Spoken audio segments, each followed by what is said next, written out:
Hey guys, it's been a while. 1 year ago, I joined one of the best AI startups in the world, and although I don't regret anything, it cost me almost everything. I went from doing sports 6 days a week to zero. I left behind my family, girlfriend, and friends in Germany to move to Tokyo. And I left you guys hanging. I went from creating 2 videos a month to, well, zero. It was tough, not gonna lie, but after a few months things started to change a bit, and after 1 year they changed even more. So in this video I'll give you a short life update on what I've been doing and most importantly what I'll be doing in the future. Spoiler, I will create content again, but with something special on top. Alright. So let's go back to my first 6 months here. I was working basically from morning till evening, 6 days a week. It was intense and honestly not quite what I expected. Maybe I was just too underprepared for this company. Or maybe the style of work there was just not quite for me. Don't get me wrong, I was happy to work a lot. But working alone all the time and not in a team was not what I hoped for. I still learned a lot, but it was also just not sustainable. But after these first 5 to 6 months, things started to shift. I started actively collaborating with another colleague, and that was much more fun and much more successful. We'll hopefully soon release our work, so stay tuned for that.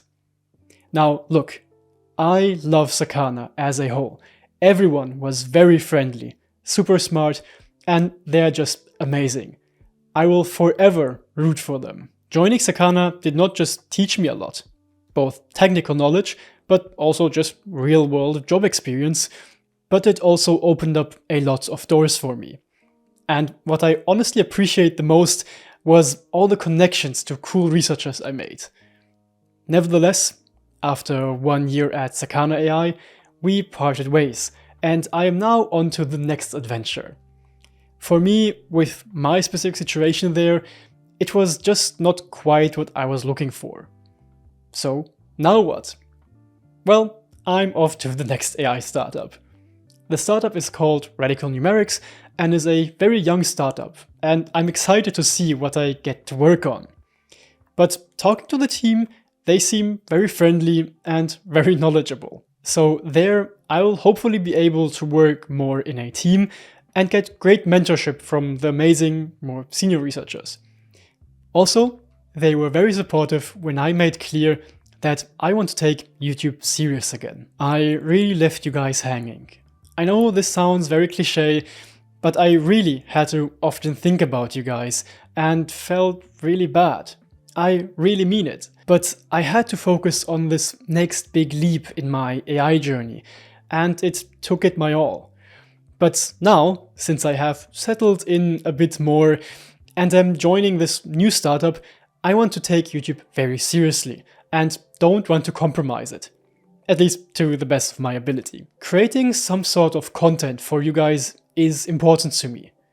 Now, what will this content exactly look like? We will see. But I have a few plans. My overall idea is to show you great resources, tools, and workflows, share some tricks to make learning machine learning easier, and help you find your personal way into the world of AI. I also want to help you be less scared in the current AI hype cycle that is constantly telling you that you will be replaced tomorrow, which is not true. I want to show you different paths you could take so that you can have something to choose from. Maybe even dive into some specific areas of research. And just try to be the mentor I wish I had during my journey.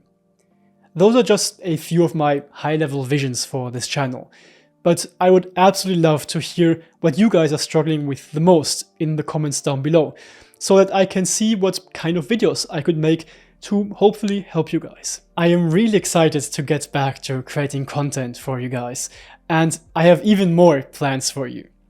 Let's see how I'll manage all that.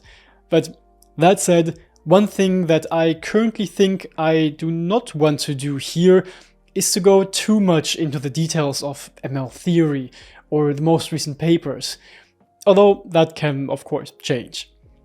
For that kind of content, I would prefer using Twitter and LinkedIn. So if you want more frequent, more technical content, then look no further. My Twitter and LinkedIn have been mostly stale in the past, and every now and then I would repost something or like something, but content-wise, I didn't do too much. My plan is to start producing quite regular technical content of my own. By that I mean tiny paper reviews, reacting to other people's posts, and just sharing technical stuff I find cool. On YouTube, I want to help out more on a mentor level. But if you're looking to really invest yourself into AI and want to ingest a short but dense piece of knowledge, then Twitter and LinkedIn are where you can get that. Alongside some funny memes, of course. I'll drop my socials in the description down below. So that is just a small side quest I want to slowly build up, but one I think can provide a lot of value to you guys. Now, another bigger project I want to start that I've been thinking about for over 1 year now, one that I am really excited about, is a podcast. I love listening to podcasts like Machine Learning Street Talk and some episodes of the Dwarkesh podcast, but it feels like there is so much more knowledge that can be shared through a podcast. I slowly started realizing this in my final year of college, and since then thought about what these missing pieces could be. Then, when I joined Sakana, I got to know so many interesting people from all around the world. Of course, people from the US, like Stanford and MIT, and even Canada, but also from Europe, like Ireland, England, Italy, and Poland, and even Asia and Africa, like Thailand, Singapore, and South Africa. I got to learn about so many different areas these people were working in, and this opened up my mind so much. There's so much more than just big tech LLM pre-training and reasoning work, which is very hard to get into. And all of those areas have value. And yes, will also get you a job. And all of them have different stories as to how they got to where they are now. Some were ex-actors or pretty good DJs. Additionally, I went to my first actual AI conference where I presented my thesis work. Finally. It was a computer vision conference, and there were almost no LLM, or rather multimodal LLM works presented there. Yet, there were many companies, even big tech, there to recruit people. So this made me realize that it might be super valuable to you guys to learn about the many different areas of work in AI, be it in research or product-focused engineering. There is much more than just LLM training at Anthropic, OpenAI, and the like. Moreover, since I now have my first industry experience, although Sakana is not really a standard industry experience, I learned a lot about the process of doing AI research and work in AI in general. This path of how to get from an idea to final work is often very different than what you see as a final product that people present. And there's so much more to learn from these start to finish stories with all the failures than just the final work itself. These two core concepts. One, that there are so many interesting areas unknown to most beginners, but also people in the industry. And two, that there is much more to learn from the stories behind the final work than the highlights you see in the news. These are what I want to share with you. So, I want to create a podcast with a good friend of mine. Luckily, he's a great addition to my more research-focused expertise, since he is more in AI industry as a senior ML engineer at Google. You might have seen him on this channel before. Together, we'll launch a new podcast that I'll link in the video description and in the info card. I am really excited about this. I am really excited about all of this, and I'm just hoping that I am not underestimating the work too much.